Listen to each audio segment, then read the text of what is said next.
Good evening, everyone. I'm Kathy Wesley, and I'm part of the staff here for the level 2 classes. And I am going to be your moderator tonight for the question and answer session with the teachers.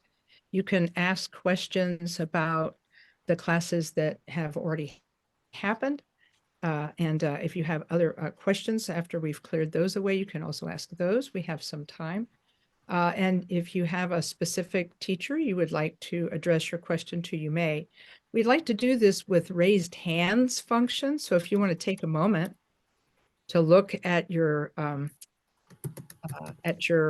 operations bar and look for reactions, and under reactions, the reactions tab, you can use the raised hand and so forth.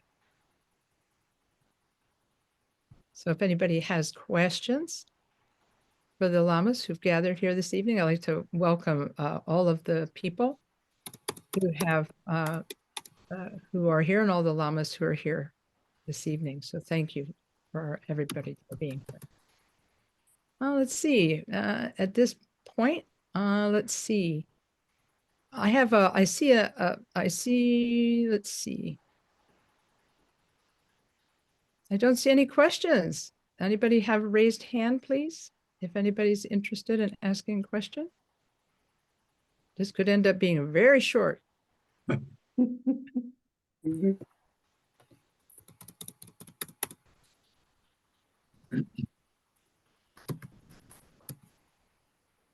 so far, no questions. You can also type them into chat if that's helpful too. I'm watching for raised hands and I don't see any.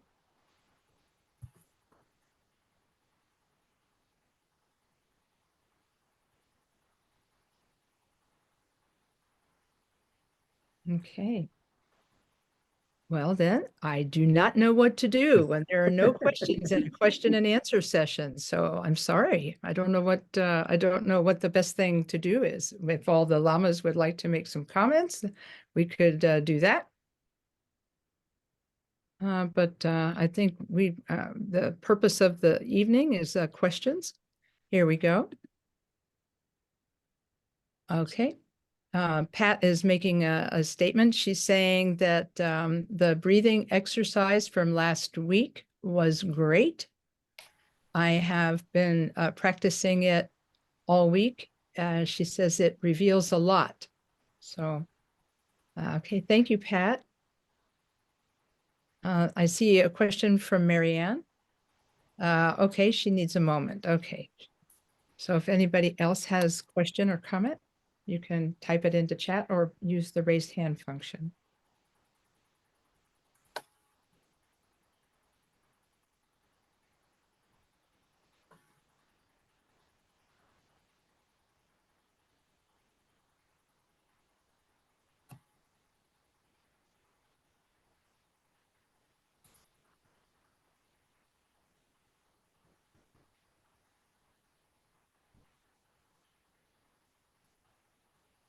Well, then I'll have to ask the students to please share. I can ask you one at a time, or you can volunteer. What you have felt is important about the lessons that you've had so far, and can share a little bit about what you've learned, or like again, you can ask questions. A question just came into the chat. Okay, very good. From Tom in the Chicago KTC. When doing Chenrezig, I often forget what to visualize on. Is there a specific thing to focus on? Okay, very good. So I'm looking at the collected lamas here, and does anyone like to start answering this question? Any of the lamas here like to answer Tom's question? Okay, then I will call on Lama Karma. We'll start with Lama Karma. That's a wonderful question. Thank you for making your time and wonderful question. And When you do change the practice, and of course there are different commentaries, but basically there are three things going on. One is always start with generating bodhicitta and taking refuge in Buddha Dhamma Sangha.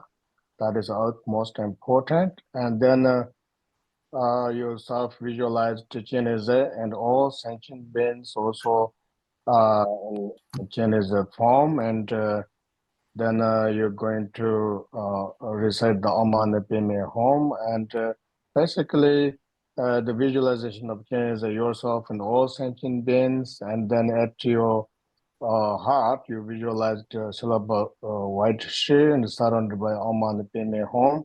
You can sometimes focus on the syllables and the shi syllables, and sometimes if your visualization is not so clear, that's okay. Most important is the moment you visualize yourself, Chinese or Chinese above your head, it's already there. Sorry, I take back. You visualize Chinese above your head, and so that's extremely important.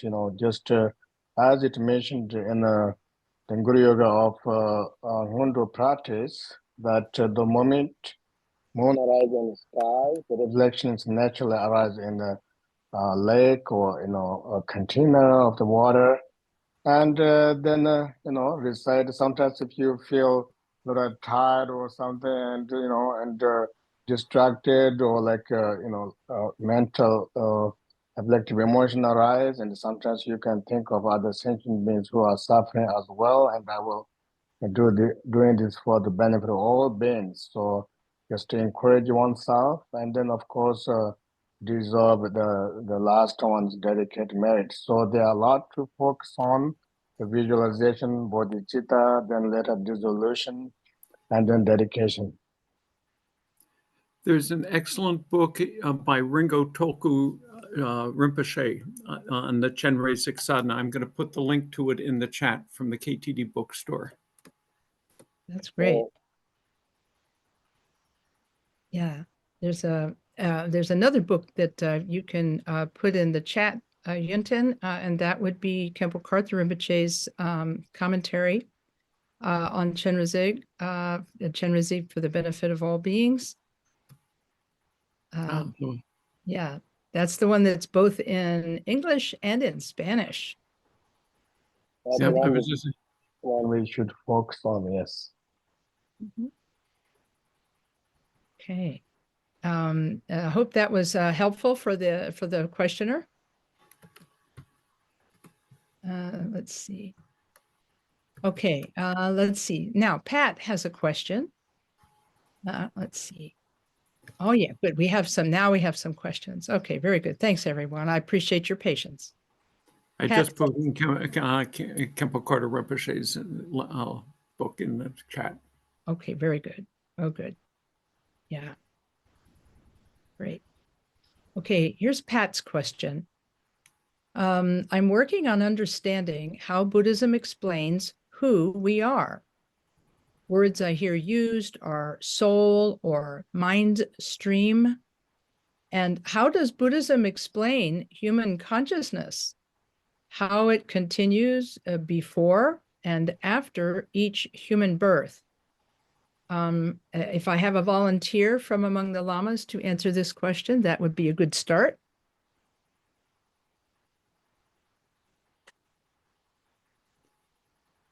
Okay, then let's see. It looks like since I have no volunteers, I will call on Lama Tom, who recently talked about similar topics in the class on interdependent origination. Well, classically, we don't speak of a soul as something eternal and forever. We do speak of stream of consciousness, and this is what Trungpa Rinpoche talked about.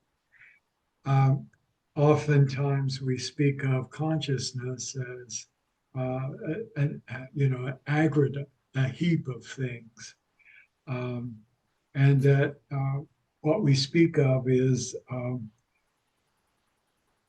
that it's always changing, and that, and I'm not qualified here to speak about the death process, but basically at the time of death, uh, the various consciousness collapse into the what's called, I think, and correct me if I'm wrong here, but the all basis consciousness, and that later on they reemerge in subsequent rebirth. Um, but we don't speak of anything as in terms of a soul, something eternal and everlasting. It's not like that. We do speak of consciousness as uh, for us is beginningless, but that's my best stab at that for right now. And I probably Kempo Sanjay or Mhm. one of the Kempos could speak to this also. Yeah, thank you so much, Lama Tom. That's good. Yeah, since we've name checked Kempo Sanjay, let's see if he's on the call. Is Kempo Yes, Sanjay on the call? And he may be on the call or present. he is on but muted. Okay. While he's waiting, I could say one other thing, which is that in terms of the mind, we speak of the mind also. And the mind, again, when we look at it, we don't see anything concrete or established. And this is one of the reasons for our ignorance, is that we do see it as concrete. And this is what I talked about in my talk, that we see it as something substantial, real, and eternal. And this is our big mistake. This is our ignorance. And that part of disengaging, you might say, from that ignorance is to be able to recognize that the self has no substantial concrete existence. That takes it a little bit further than what I said earlier. Thank you. Thank you, Lama Tom. Kempo Sanjay is not responding, so let's see if any of the other lamas have anything they'd like to add. Would anyone like to add something? Yeah, Lama Yeshe, your hand is up. Yes, I'll just add a little bit that there is a book by Trangu Rinpoche called Ordinary Consciousness and Primordial Awareness. And this is frequently what is referred to that is passed from one lifetime to another, that is uncreated, unborn, and so forth. And this primordial awareness is, as Tom referred to, unborn, undying, cannot be changed, cannot be corrupted, is in a way beyond perfection and imperfection. But we ordinary beings stain it superficially with our emotional content and our confusion and so forth. But the primordial awareness has qualities of limitless loving kindness, limitless compassion, wisdom. And again, it's beyond words, it's beyond description. You cannot, you might say, put it in a box. So I'll add that. And I'll just tell a simple story. And I was once present when Martyr Tukul Rinpoche was asked the question, do we have a soul?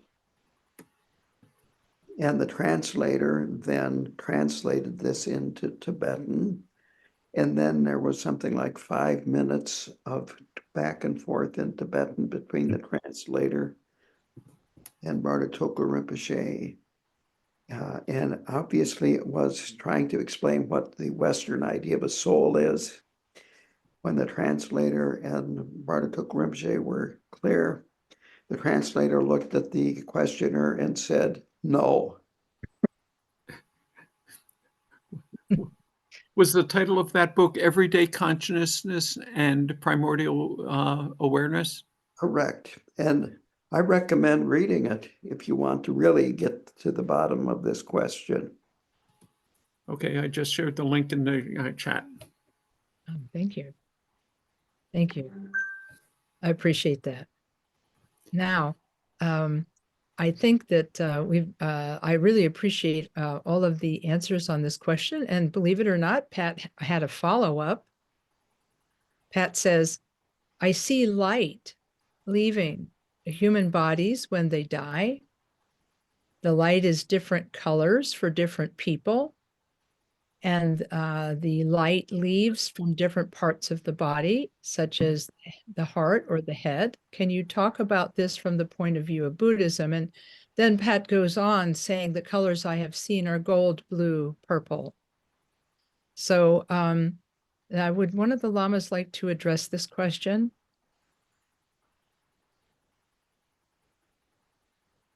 From the point of view of the...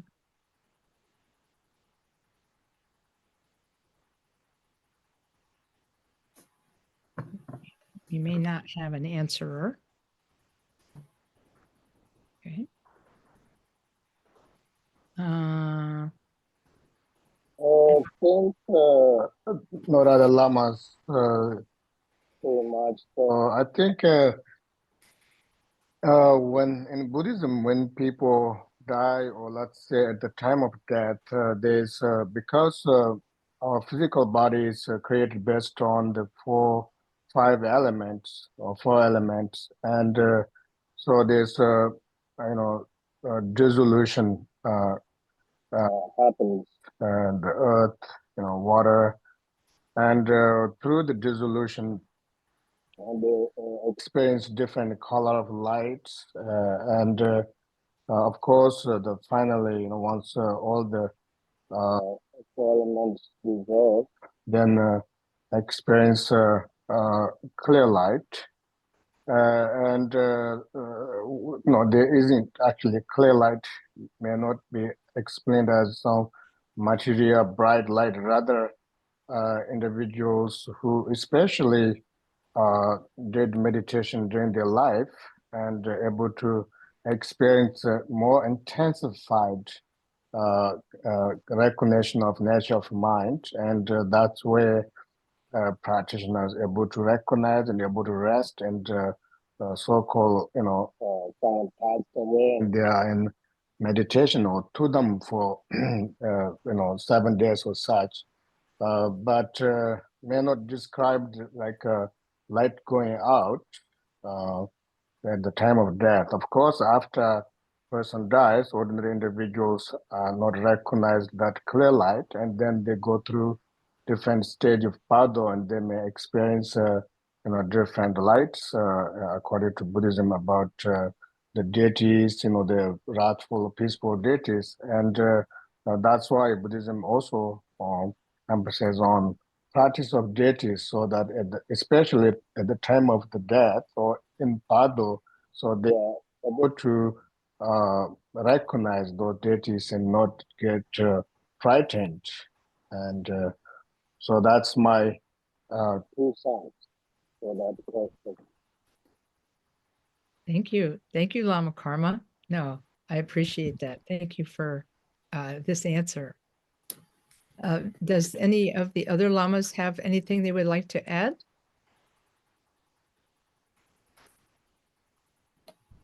Okay. All right. The next question is from Marianne.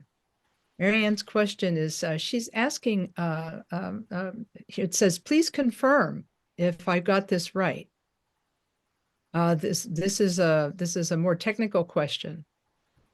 The lesser path of accumulation consists of the 4 foundations of mindfulness practice, which consists of the essential recollection of feelings, the essential recollection of body, the essential recollection of mind, and the essential recollection of Dharma or doctrine. Now, if I remember correctly, this was presented by whom? Was it Khenpo Tenkyang. Khenpo Tenkyang? And Yes. I'm not sure Khenpo Tenkyang is on this call, but let's see if Khenpo Sanjay has returned and see if maybe he has, if he is able to answer this question. See if he's on the call. He doesn't, let's see if Khenpo Sanjay, if he would be able to answer this question. I have the book that Khenpo Tenkyang recommended in front of me.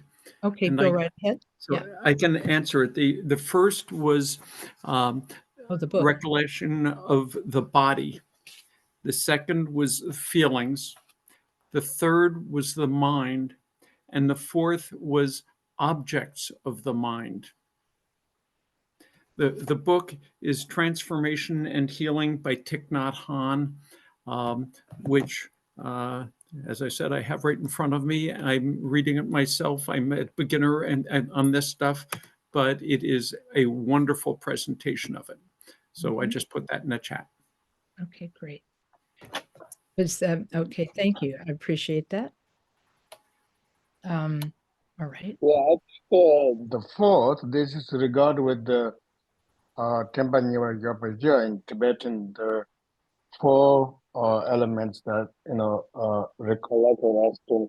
And I think the last one in Mariam's list, it says, essential recollection of Dharma doctrine.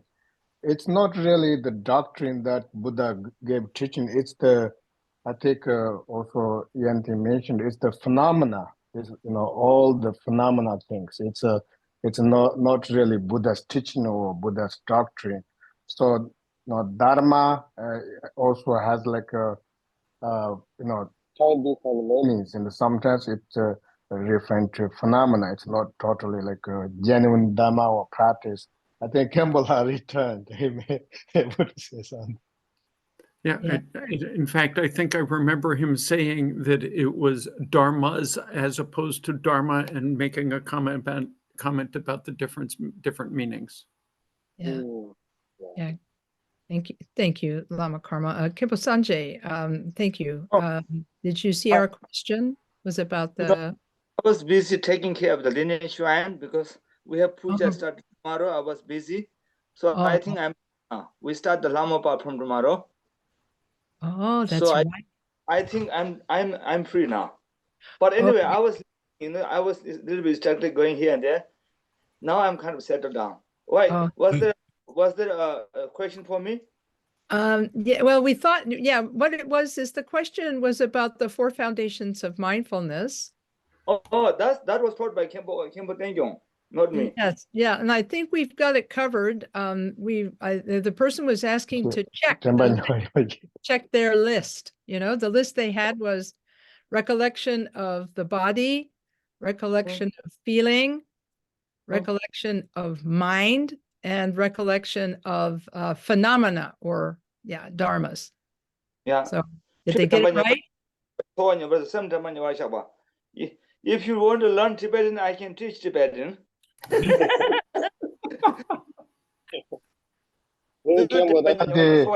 Kembala, ada mo gite luso sencho tembani ga yono tembani ga ba tamate te chu tembani ga ba setel te kazo sonji ga soro lando te marela chu tembani ga de ta chu tamchi rawa. Okay, we finished our chat also. Oh, okay, thank you. Thank you. Yes, Lama Kama was right, because the Tibetan Chö is the translation of Dharma, and Dharma actually has 10 different meanings. 10 different meanings. And then the general definition or characteristic of Dharma is something that holds its nature. That's Rangi Senyi Zambachuki Chenyi. So when we say Lama Kama was saying phenomena, that is one of that. Then we say the definition of this, anything that can be understood is also called Dharma. So in this case, more, generally Dharma has 10 different meanings. That is taught in the Shastra. Yes. Sure.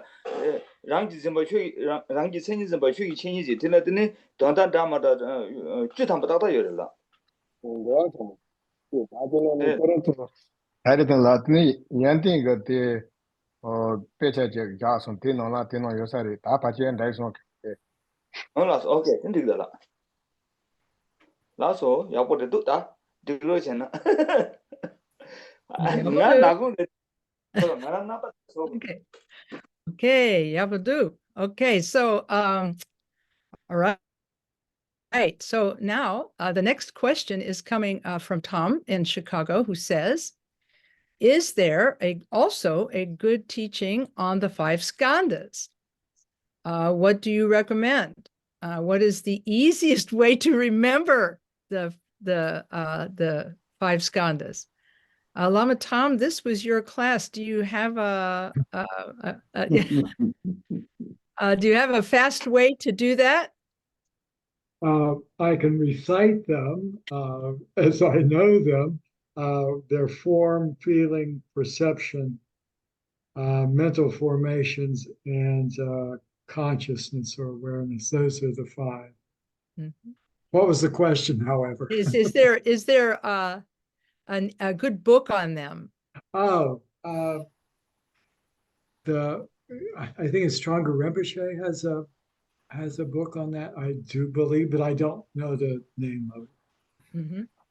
Okay, very good. We'll see if we can. Maybe other lamas have. Yeah, other lamas. Ordinary consciousness and primordial awareness. Yeah.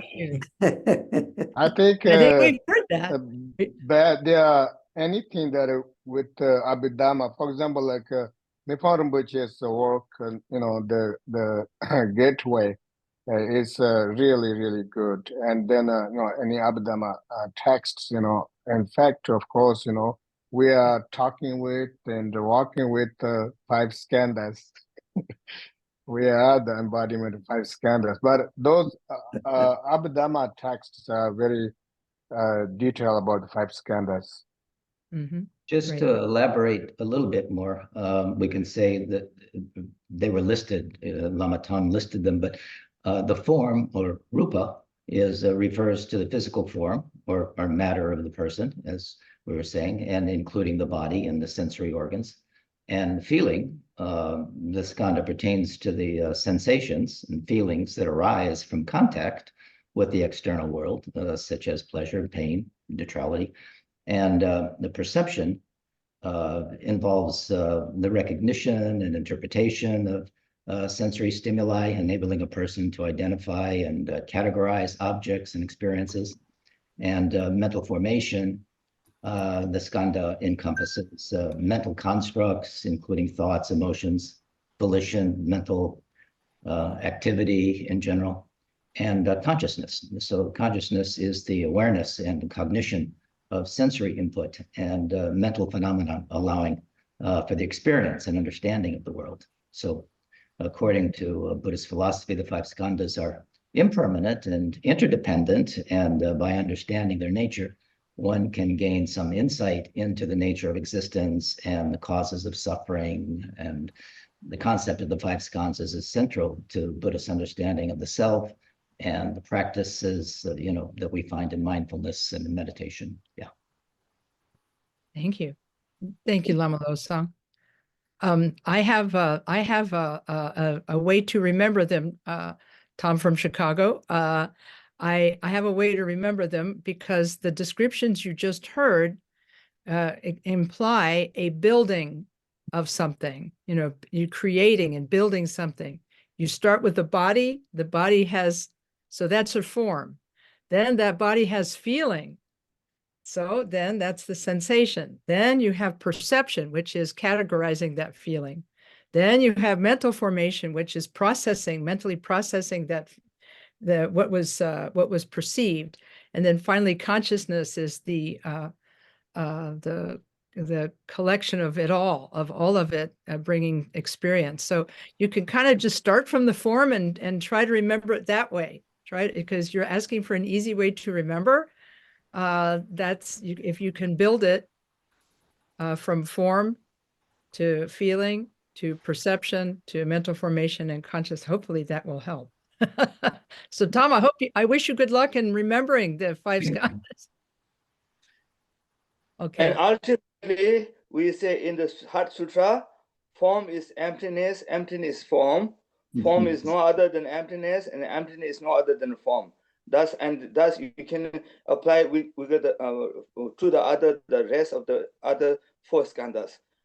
Goes same idea with the feeling, formation, perception, and consciousness. And this is from the Prajnaparamita point of view.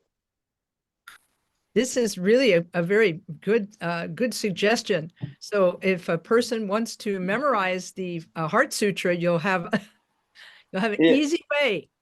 Yeah, this is called Dongni. Yeah, you just say form is emptiness, emptiness is form. Form is no other than emptiness, and emptiness is no other than form. Then go with the feeling, formation, perception, and consciousness. And that's how you ultimate nature of the skandhas is like that.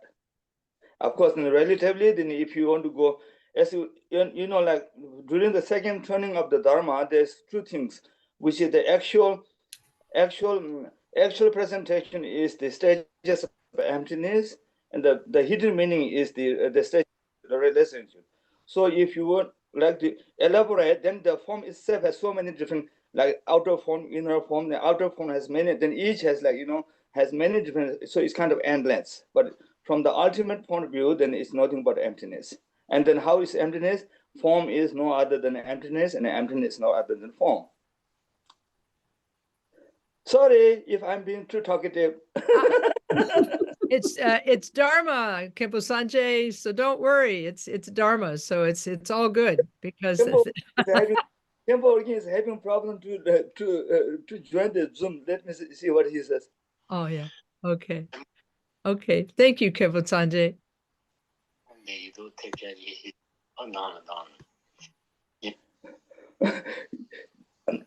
Yondan, did you see Khenpo organ in your list or not? You see that? We heard it, but No, not he said he can see us. But I don't know. Maybe he didn't open the camera. There he is. Yeah. Oh no, I can't see him. That's why it's called form is emptiness. Look at it. Oh, what is Khenpo Ujin's name?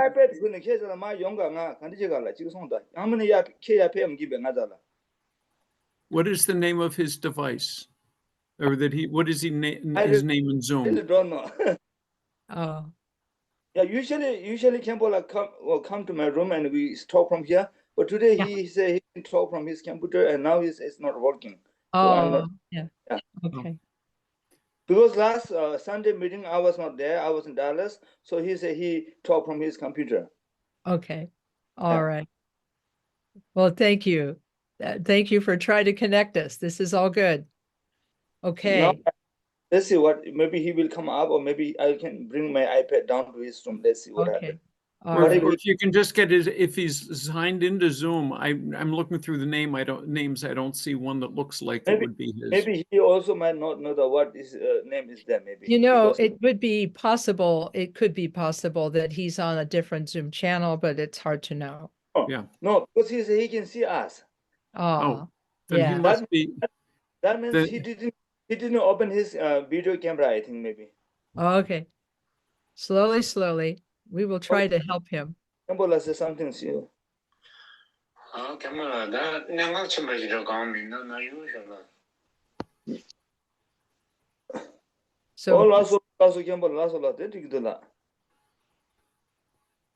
So I think now Khenpo is giving up joining us because he could not join. When I asked him, do you want me to come down? He said, how important questions are there? I said, no, really. I mean, it's important, of course, but he said, then okay, just go on. So I'm not going to go to his room now. He didn't. He didn't order me to do. Thank you. That's next question. Oh yeah. So now we can go to the next question. All right. Janice has a question. Her question is, if we dream of our loved ones who have passed away a long time ago, what does that mean? Are they going through samsara, rebirth? What should we do when we dream of our loved ones who have passed away a long time ago? Good question. Does one of the lamas have an idea of how to begin answering?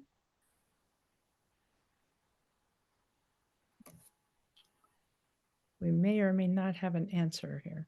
Actually, in Tibet, that of course, all the practice of Dharma is for death, especially at the time of death. But when person passes, and then they do a lot of very, meritorious actions. And my brother, his godmother passed away. He did a lot of meritorious actions. But after 49 days, he mentioned that, she came to her dream, and it was very seemed like he was a little bit stressed. And so according to Tibetan tradition, that when you have this kind of a dream, if the individual is a little bit stressed or sad or such, and basically asking help further, and of course, like even someone like loved ones, like our late our teacher Kimbur Mitchell, when even like 2000, like four, when Sangha Monastery was rebuilt, and he sponsored a giant Buddha because he was dedicating that for his parents who already passed, like what, like 70 years ago or something, right? So my point is that if you have such a dream, especially if it's a person is a little stressed or sad, and so my brother did special military action, like offering sangha members, the monastery, sponsoring various pujas, and then he felt very, he was very close, opposed to his godmother, and felt completely relieved. And after that, dream kind of disappeared. So that's how we can handle in Tibet. And then according to the teaching of Bharat,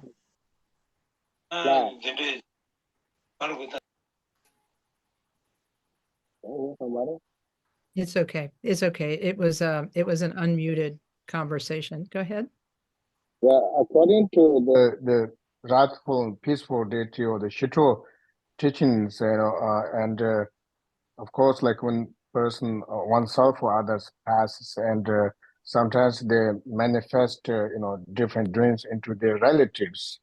And once again, this was, relationship with my brother, that sometimes they wear like a very sad kind of, clothes, or, broken clothes, which means that they're going through some suffering. If someone is like dancing in a flower, or like, having a good time or something, and they're doing okay. So there are a lot of those indications. Mhm. Thank you. Thank you, Lama Karma. I appreciate this answer. Now, the next question is from David. And David, I want to be sure I understand your question correctly, so I'm going to go ahead and state it. And if you want to make some additional comments, you can do that in the chat. David can also speak. Anybody can unmute themselves. Okay, very good. Well, so basically, what I understand from the question is it's about the current times that we are living in the United States. He refers to the 1950s in Tibet, when there was a lot of difficult times in Tibet. Based on that history of all of the unfortunate things that were happening in Tibet in the 1950s, he says, what choices do we have in the United States as our country is dissolving from within? Do we protest? Do we leave the country? Do we join a political campaign? Do we just sit down and meditate? Do we chant? Do we visualize? how do we keep our freedom and our safety in these difficult times? So, David, I added some words to your question, but I hope that that conveys the meaning. Yes. Thank you. Some thoughts. Does any Lama like to start the conversation on this?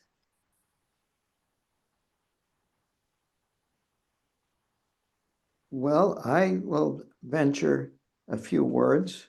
Okay. This is one reason why we meditate, that a calm mind is clearer and can, you might say, function better, and to not rush to conclusions. And I know earlier it was mentioned, and Thich Nhat Hanh's name was mentioned, and he had the phrase engaged Buddhism. Tai Situ Rinpoche once, the Kagyus traditionally have been apolitical. I think it was Tai Situ Rinpoche that said this. I'll leave,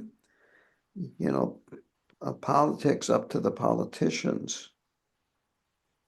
But the bottom line is that we want to be seeing as clearly as possible and behaving and responding with as much wisdom as is possible, so that at least we're not making things worse. And it's always good to, Lama Karma was just here at my center, and it is to have the aspiration of bodhicitta, to be behaving body, speech, and mind in a way that is beneficial to others. And keep in mind the idea of ultimate bodhicitta, that ultimately all of this is just its appearance. So with that background, there is the idea of skillful means, or skill with means is the term that Traleg Rinpoche used. And it is behaving in such a way that your actions have the most beneficial impact. And sometimes, and again, don't downplay the little things, because they build up into big things. The two books of Karmapa that address this are The Heart is Noble and Interconnected. And he talks about these issues in great detail. And I would recommend reading both of these books and studying the parts of these books that refer to the present time.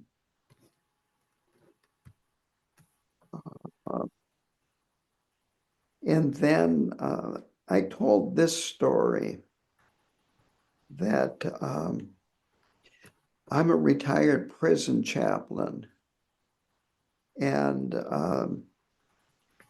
there came to be a point where there was an argument in this room that I supervised between two groups of inmates, and I had to do something. So I went out and I asked the one group, the leader of the one group, what's going on here? And I knew him, and I knew that they had a good reason for being there. And when he started talking, the guy from the other group behind my back started talking immediately. And I just turned around and looked at the other man and I said, shut up. And then I said, well, please tell me what's going on, to the first man. And he started talking, and immediately the man behind me started talking, and I turned around and I looked at him and I said, shut up. A little louder, a little more emphatic. And I asked, well, tell me what's going on here. I'm trying to figure out what's going on, you know. And the guy behind me started talking again immediately. And finally, I got mad, turned around and looked at him, and as loud as I could, I said, shut up. I'm not going to say it here because I might scare you. But at that point, the room got totally silent. The group that I did know, they said, that's okay, we'll come back later. And they left. Now the argument was over with. I'm done. I have no anger at this point. The problem has been solved. If you would have asked me my opinion, I would have rather had the group that I know stay, but they left, no problem. And then I went back to my office, which had a big window in it, and I could see what was going on in there. And I heard later through the grapevine, the inmate grapevine, that as one inmate said, my stock went up. You know, that their opinion, the inmate opinion of me went up. And so sometimes if you are really skillful, you know, you can be forceful in your relation with other people, but you have to be very careful. It requires wisdom and skill. But there are four karmas, you know, magnetizing, pacifying, and action or wrathful, and then enriching. And these are things that it's good to know and be able to apply in the appropriate way in the appropriate situation. So now I'll let somebody else talk. I added the two books that you mentioned into the chat for if people are interested. Thank you. Yeah, just to follow up a little bit on that is that, you know, we're talking about samsara. It's not going to be perfect. There's going to be problems. And Buddhism, as Lama Yeshe said, emphasizes interconnectedness of all beings and the importance of living in harmony with the environment and each other. And the Buddhist view concerning this is really the path of the Bodhisattva. And this is rooted in the concept of interdependence and the belief that all living beings are interconnected and interdependent, and teaches the importance of respecting and caring for the environment and each other as a way to cultivate compassion and reduce suffering for all beings. So the concept of karma, which is the idea that our actions have consequences, also plays a role in the Buddhist view of on all of these issues that you are asking about, believing that harming one another can create negative karma and lead to suffering for oneself and others. So the teachings emphasize the importance of living mindfully and with awareness of the impact of our actions. And this includes practicing non-harming towards all living beings, conserving natural resources, working towards, you know, a more sustainable future for all of us in order to ensure, you know, a healthy, balanced future for all generations. We can't run away from it. You know, this little planet is connected. We're talking about interconnectedness. So overall, Buddhism encourages, you know, a lifestyle that is mindful of that interconnectedness of all beings and the need to protect and preserve this world for the well-being of all living creatures. And Buddhists are encouraged to live in a way that is in harmony with nature and to cultivate compassion and awareness in our interactions with each other. So all these things that we see are troubling. They are for sure. This is samsara, but we need to cultivate our loving kindness and compassion, and we try to be of benefit as much as possible to suffering beings, and we don't have to look far, you know, to see that. Thank you, Lamas. Other responders, because we have more questions. I'll make a small comment here. I think what Lama Lazan said is good. But Khenpo Karthar Rinpoche often told us that we lived in a decadent time, a difficult time. So aside from being samsara, it's also a very decadent time. I'm recalling what Shanti Davis said, and I'm paraphrasing. He said, if I can do something about it, no worry. If I can't do something about it, no worry, in either case. And the other thought that came to my mind and what Lama Losang reminded me is that we have a circle of influence that's relatively small. And in that relatively small circle of influence, what he said, and I agree with him, is that we offer what little wisdom we have to those that are around us, and compassion and love. And so that's my 2 cents there. This topic is very important, and I have to chip in. I'll Sure. throw my 2 cents, and really, Lamas mentioned beautifully, like this is samsara, and wherever you go, there's always like suffering. But sincerely, please, collectively, everybody, whatever you are Buddhism or not, dedicate merit, because if you dedicate merit, pray for the world, and one person make difference, right? And when we see all these people creating, problems such, and but also equally recognize that everybody is suffering. If someone is not so kind to us, or get angry, and that person is also suffering. So it's not like whose fault or whose. It's a sentient beings means sentient being. We are not enlightened. We all make mistakes.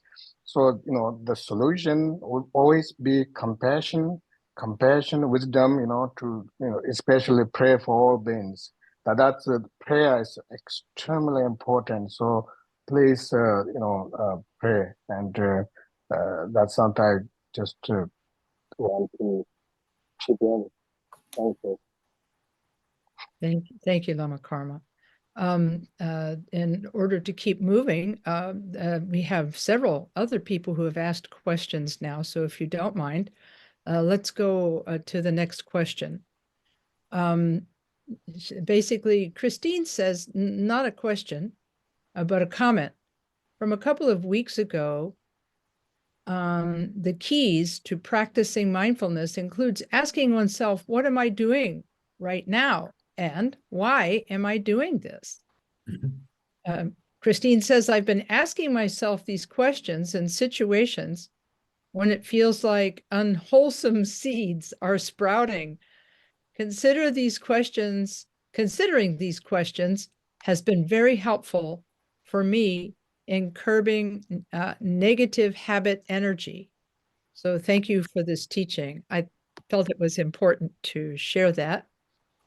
I think Christian asked something before that.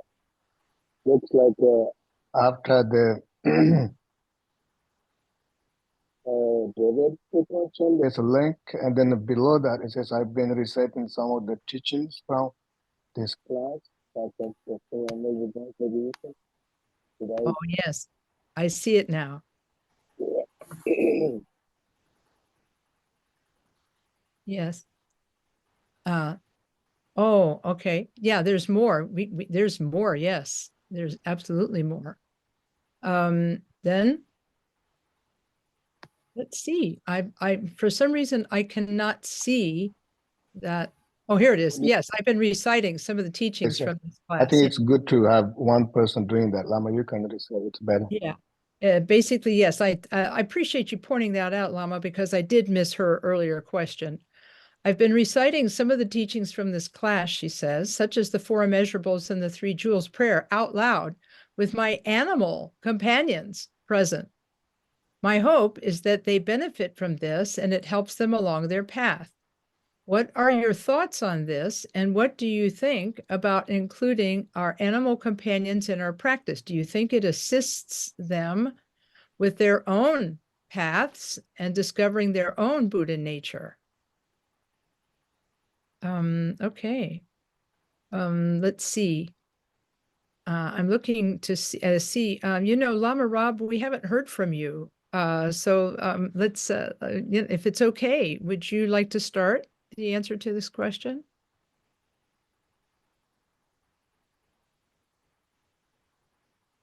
As far as doing practice with animals present, they Yes. will receive the blessings from your practice. There's an old story of a stupa. This is the Buddha before Buddha Shakyamuni's time. I can't remember, Kachapa? Yeah. Yeah.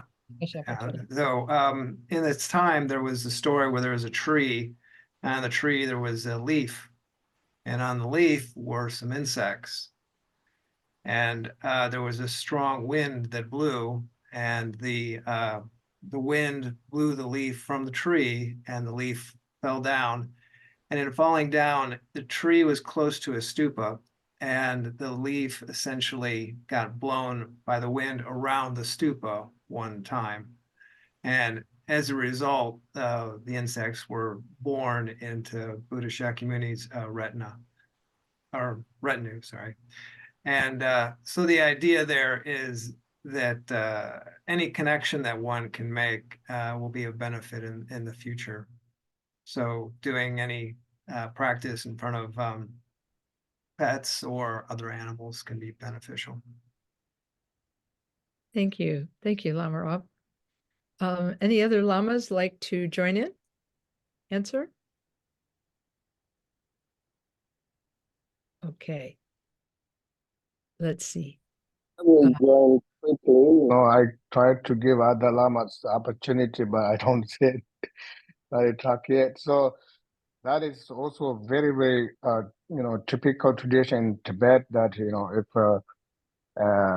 you see an animal suffering or died, you recite Amanapime and blow, towards the head, or even like you see in your car, as you all know, lamas, now that when you drive, especially Lama Tsutomu, when I came to Wisconsin, there are so many deers died on the road because so many days there we and so basically you can recite mantras to them before they pass. Or I have a cat called Yogi. He joins with my prayers and he seems very, very happy. And not only that, liberate through taste, which means I sometimes put a little blessing pills in the water or whatever way to, so basically if they see an image of Buddha, consider liberate. So of course, animals is especially we should do that because they don't get opportunity to practice, and not like our pets, but also like any bugs or other ants or any animal that you can see, you can hear, you can pray for them.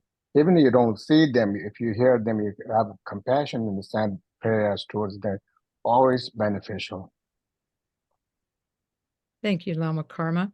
I have to tell you about my friend who she had dogs and cats, and she put pictures of the Buddhas and the Bodhisattvas right above their dish. Oh, Yeah, I right I above haven't their done dish. that. I would do it. Yeah, right Tonight, above maybe. their dish. And so then when they went to their dish to drink water, then they would see the Buddha, And then the other thing I remember is taking blessing pills. I've seen the lamas take blessing pills to bodies of water, such as a lake or a river, and they drop the blessing pill into the river or the lake to bless all of the fish and the creatures who drink from that lake. So yeah, these are wonderful ways to benefit our furry and feathered and finned friends. Okay, so now back down, I'm going to scroll back down through. The Janice has a follow-up question about dreaming of someone who passed away a long time ago. She said, what does it mean when the people who have passed away a long time ago, when you dream about them and they're happy? What does that mean? They're smiling and happy. Should I dedicate, still recite and dedicate mantras to them? Which mantra is the best? What do you recommend? So, anyone like to start with this one? Made a comment, I don't want to be too talkative, but since I mentioned that, I think that's something related. And I will always say you pray for your, my mother passed away 2016. I mean, that's not long ago. But, people who passed away long ago, you always pray for them. There's no such thing. Even like someone, masters, when they're like, or lamas, like monks, they passed away. Also, sometimes I hear people, oh, we don't need to pray for them because they practice the whole life. No, you pray for them. You always recite Om Mani Padme Hum, or you recite other mantras, because they will also have further Dharma activities to benefit sentient beings. You're able to remove the obstacle of, it's not maybe Lama is already realized, but also like disciples, you can benefit to remove their obstacle. So regardless, whatever dreams you have about, how long they have been, you always pray for them, dedicate for them, that's very, very, never stop praying for them and dedicate for them. Along those lines, she asked, what mantra? It's the mantra that you have the most confidence in, and the one that you may be doing if you're doing a yidam practice, for something to somebody or something on the side of the road or something like that. Medicine Buddha is fine, Chenrezig is fine, but being familiar with the practice and having confidence in the mantra, that is important. Okay. All right. This will be of interest. I know Khenpo Sanjay was talking about a Tibetan class. Janice is saying, can you please host a basic Tibetan class? Now we have we have good news, right? Right, Khenpo Sanjay? Yes, but we have every year we have a Tibetan class here at KTT, taught by Khenpo Tengyong and Tenzin La. Yeah. In fact, it's on the KTD website or the kaiju.org website right now. It starts July 1st. This is a beginners only, and it continues through September 2nd on Monday evenings from 8 p.m. to 9:30 p.m. So that's Janice, are those and everyone else on the call, there will be a Zoom class for beginners only on Monday night starting July. Did you say July 1st and going through September? Yeah, July 1st through September 2nd. Okay, so Khenpo Sanjay, he's right.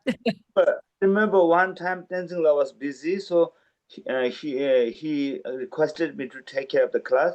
So I went to teach. Then actually it was both in person and Zoom both. So I think Zoom is available. So if they like to start online, I think they can register at KTT and they can find it out from there. I think, yeah, it was there, but I believe still there will be Zoom. It was during the COVID time, I think. Yes, I just taught only once, that because Tenzin La was busy on that day and he asked me to take care of the class. So then I did. Then I realized there was a Zoom and in person both. Yeah. Right. This year it's going to be Zoom only. Oh, Zoom only. Okay. Yeah. That's so if you have, yeah, if you have the link, Yunten, if you can locate that. Is it up yet? There's no way to bring the link for an individual class, but if you go to kaiju.org and scroll down, you'll see it in the schedule starting in July. Lama Khedi, who was asking about the Tibetan class? This Janice. Oh, is she or he? She, right? She. He's from Ohio, or you know where from? I don't know. Oh. I don't know where Janice is from. Oh, Janice. Okay. Okay. Yes, and she says, I will check the website for the Tibetan class, she says. Okay, that's good. Okay. So And if she Bodhi's- were to learn 4 words tonight, I can teach that just 4 words. Sure. Because I taught, okay, sure. Che me hi, just che me hi is what the in Tibetan with the four immeasurable is called che me hi. Che me means limitless, hi is 4. So she can learn that tonight. All right. Me, che me hi, because my subject, this is what I taught last, like 2 weeks ago. I was teaching on che me hi, or 4 immeasurable. So Tibetan word for 4 immeasurable is che me hi. Actually, if you want, like, che is like measurement, and me means no measurement, and hi is 4. And if you come with the perfect learning this one, next meeting I will teach you one by one. what are semeshi? Now just learn semeshi. Semeshi. And you know the se means measurement and seme means immeasurable. She is 4. Then we have Champa semen, Ije semen, Gawa semen. That's for next time. This time only semeshi. Always To language class. Always good to get a Kimberly, start. was it? Always good to get a start. Thank you. Thank you. I Okay. just put Yeah, a description of the class in the chat. I see. Yes, yeah, that's great. Okay, and Janice says, thank you, Kevala. Yeah, so, You're welcome. You're yeah. welcome. So now, Pleasure. there's another follow-up question. There's another follow-up question, and David has a follow-up question. And he is asking the people who know the history of Tibet and what happened when Tibet lost its independence. And it says, would the Tibetan people please comment on the difficult times we are having in America from the point of view of what happened in Tibet, because Tibet lost its freedom. And I think there's some concern that there might be, because I guess Tibetans did different things at the time of this. So would you have anything to comment?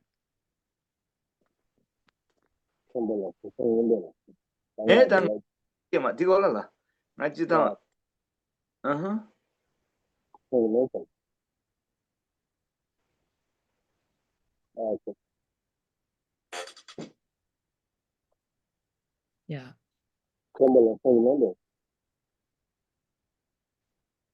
And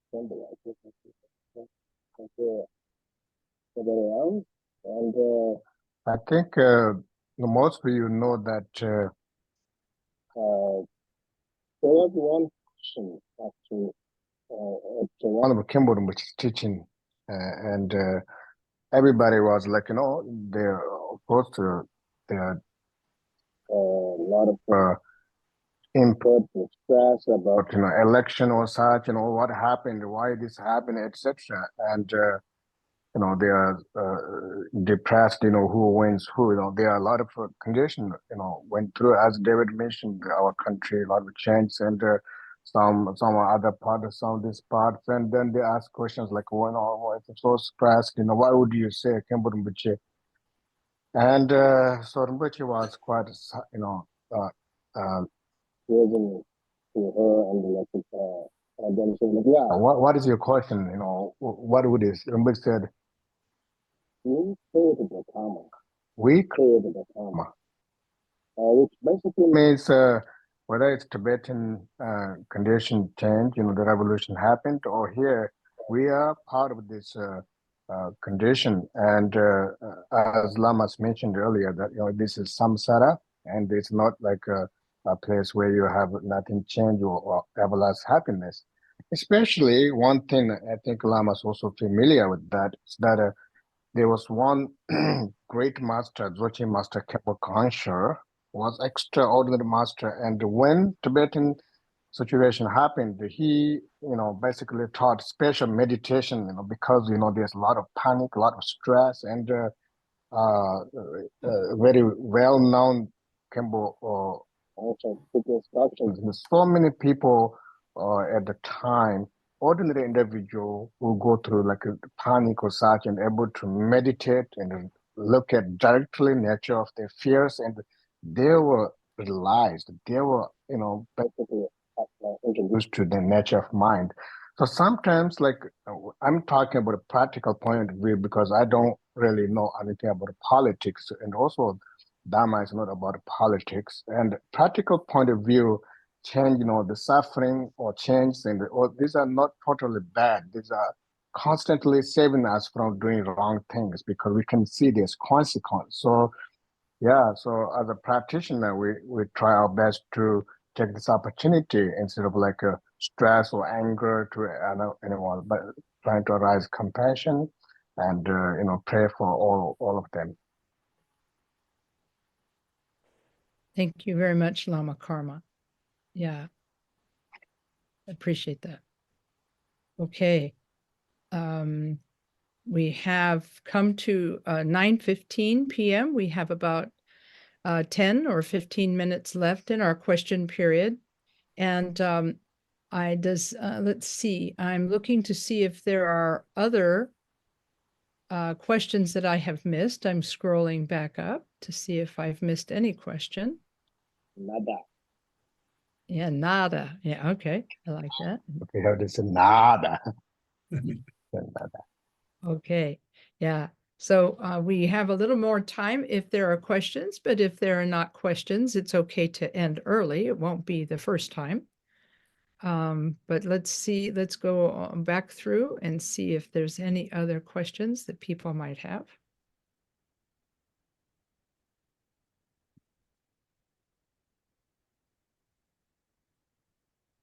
Thank you, by the way, Yunten, for sharing the book recommendations. I hope folks will take a look at the comments where the titles and the links to getting the books are located.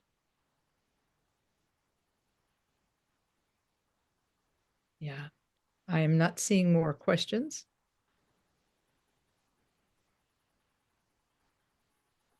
Yeah, and David is saying thank you for the teachings about the difficult times. Yeah, thank you, Lamas.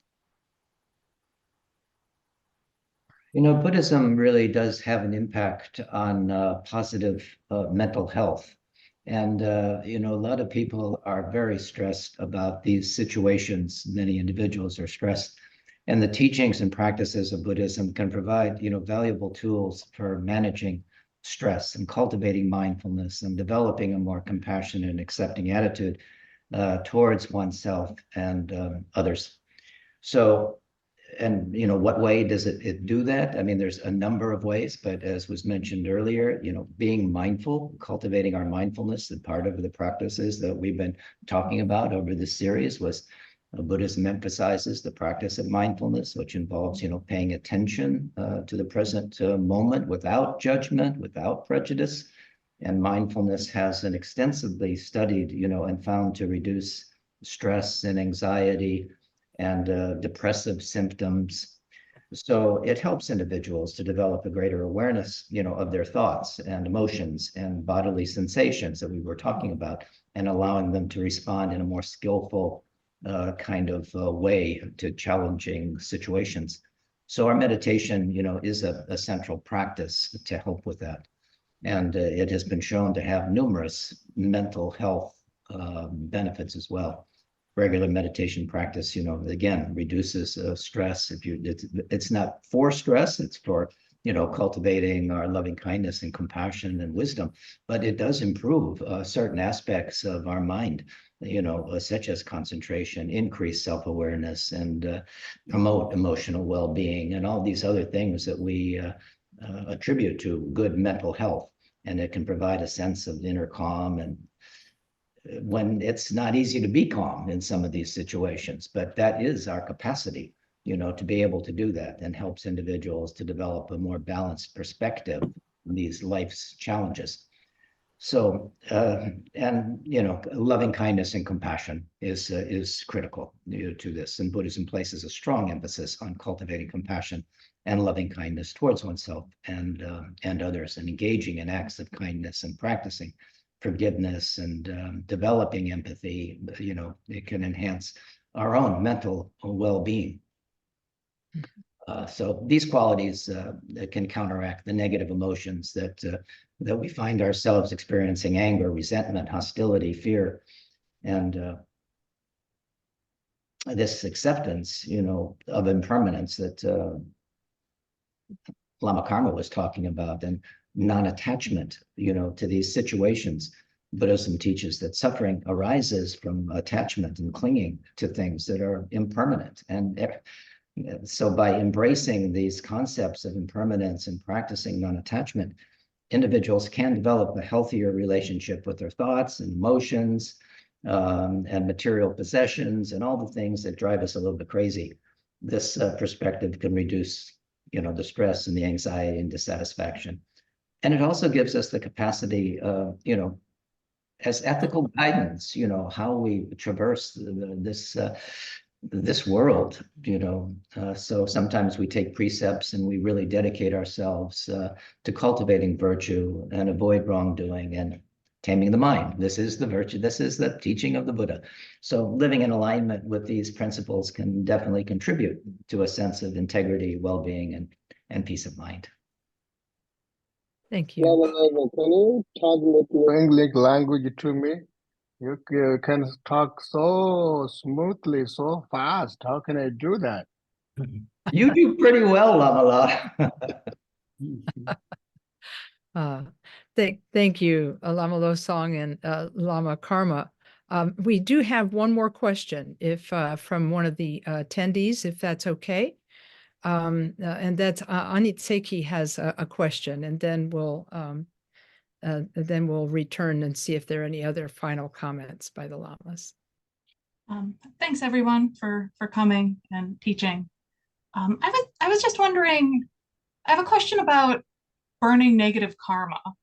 So if I do something that generates negative karma and I experience it, but I've learned Dharma methods, so my suffering is less than it would have been if I hadn't learned methods to work with it. Is the same amount of negative karma still burned?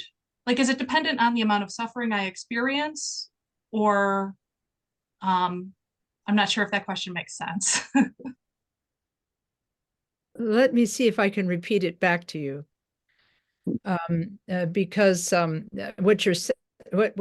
I'm hearing you say is that it is taught that when we experience suffering, that suffering exhausts the negative karma that created it. But then you're saying, however, doing Dharma practices when you experience suffering lessens your suffering. So does that mean you're not really purifying that karma? Is that? You nailed it. That's what I wanted to say. Okay. Yeah. Being a professional interviewer for 15 years is how it works. Okay. Lamas, do you have comments on this? So I might start. It depends what you do with it. So if the negativity comes up and you get angry and lash out and generate more negativity in response, then you'll just perpetuate that. And that's samsara, the wheel that binds us to samsara. So that goes back to your point of having the different techniques of Dharma to deal with it. So when negativity comes up, you could generate love and compassion to the situation, to yourself, and to others that are suffering. You can also take it as more of a Hinayana approach and take it as purification. So something negative happened, and this is the purification of that past action. In the particular situation, and one approach might fit better than the other depending on the situation and the time. The other thing with it is whatever negative action one did doesn't equate 1-to-1 with the level of suffering. So if you caused 1 unit of suffering in the past with your negative action, you don't receive 1 unit of suffering back. So because of different causes and conditions, a small negative action can be a large amount of suffering and vice versa. So there's also purification. So any sort of negativity, if you purify it, you can reduce it or remove it depending on one's karma.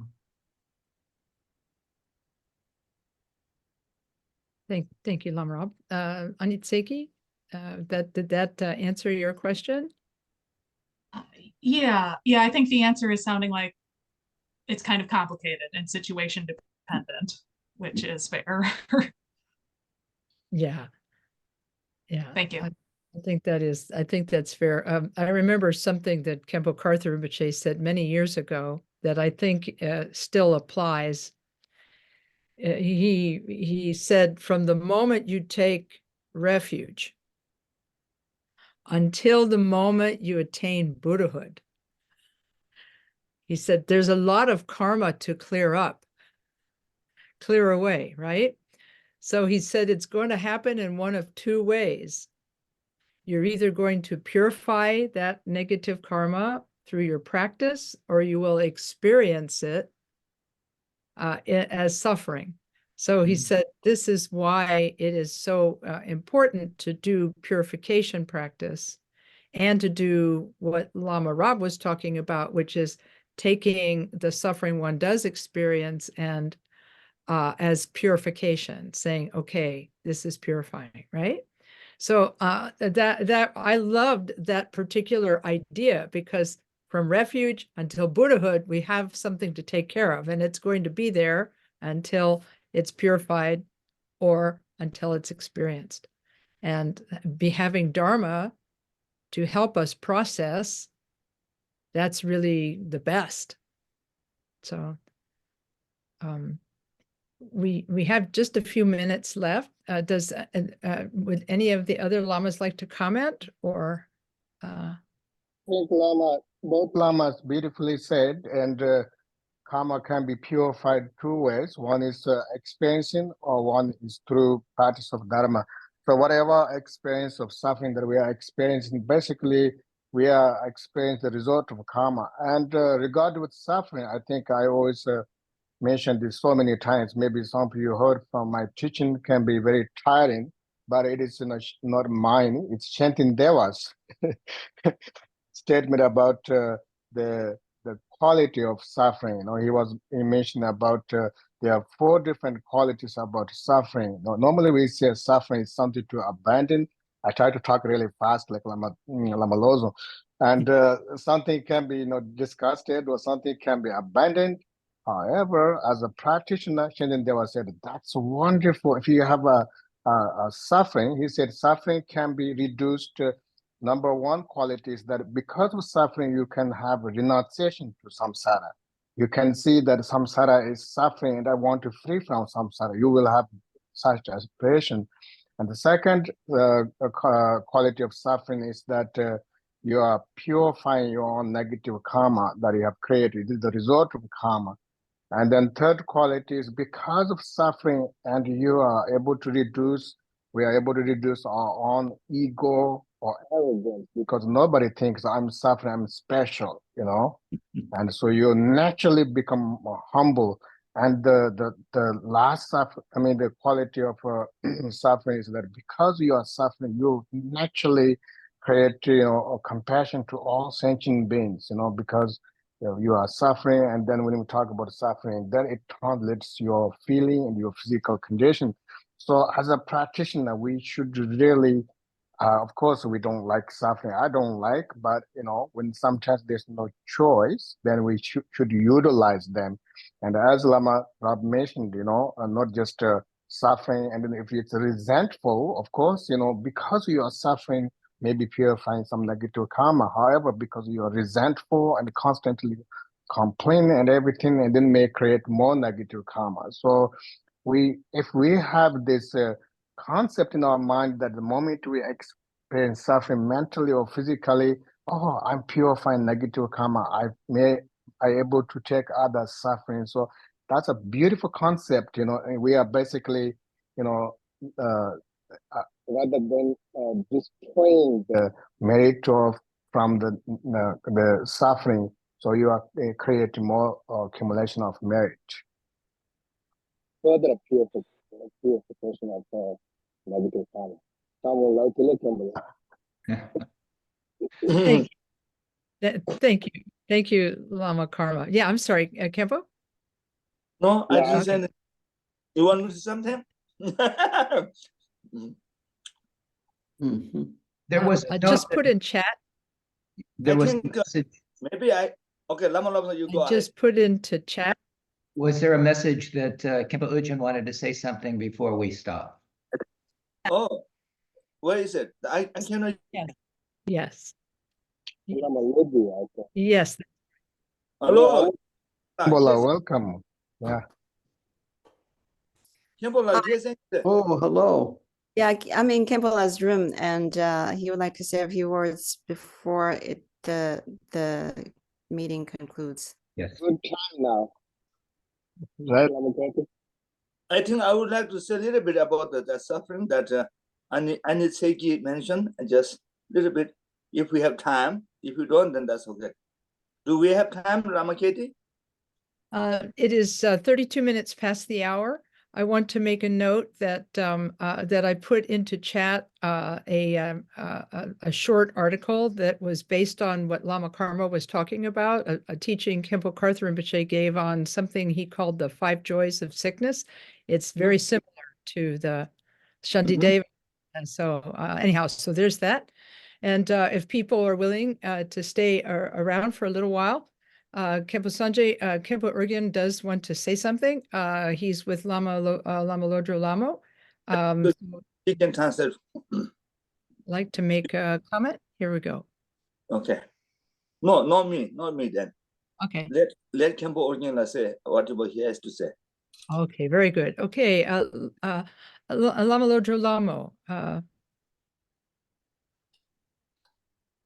See if this works. And Kimbo again is making ghee for butter lamb for for the pujas starting tomorrow. For Lama Par, right? Then you're then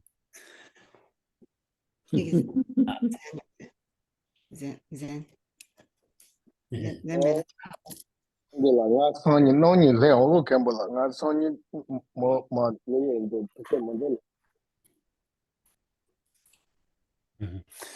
nga deje laptop de coach ma so dene dene da this is awesome dene ina za cherang ma be ya wo come nang to dele nang de be ya wo chung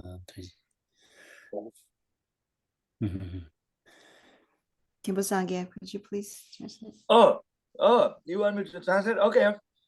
So Khenpo says, I already told all of you that Khenpo was trying to get in, but he had trouble. That's why he said he's late. He has been trying to get, but he was not very familiar with his computer. Therefore, he could not get in until now.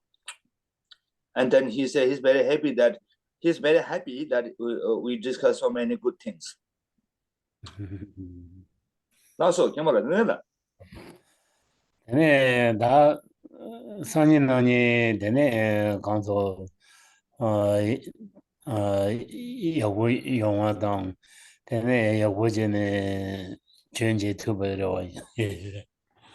So in future, I hope I will be able to join easily in a perfect way. dene thangma simja nang Kimbola, kisera Zunjano, Kimbola. Also, Simjana, Khenpo, President, both of you. good night. Sujana, good night. Also, Wonderful. Thank you, Early. everyone. So many people have said thank you to the lamas in the chat. They've have many statements of appreciation for the teachings that you've shared this evening. And we thank all of you for being here. We hope that you have, as the Khenpo Urgyen said, you have a nice sleep, rest well, and we can think dedicating the goodness from this to all beings. So thank you, everyone. Thank you. Good night, everyone. Thank you. Thank you. Good night. Good night, lamas. Om Mani Padme Hum.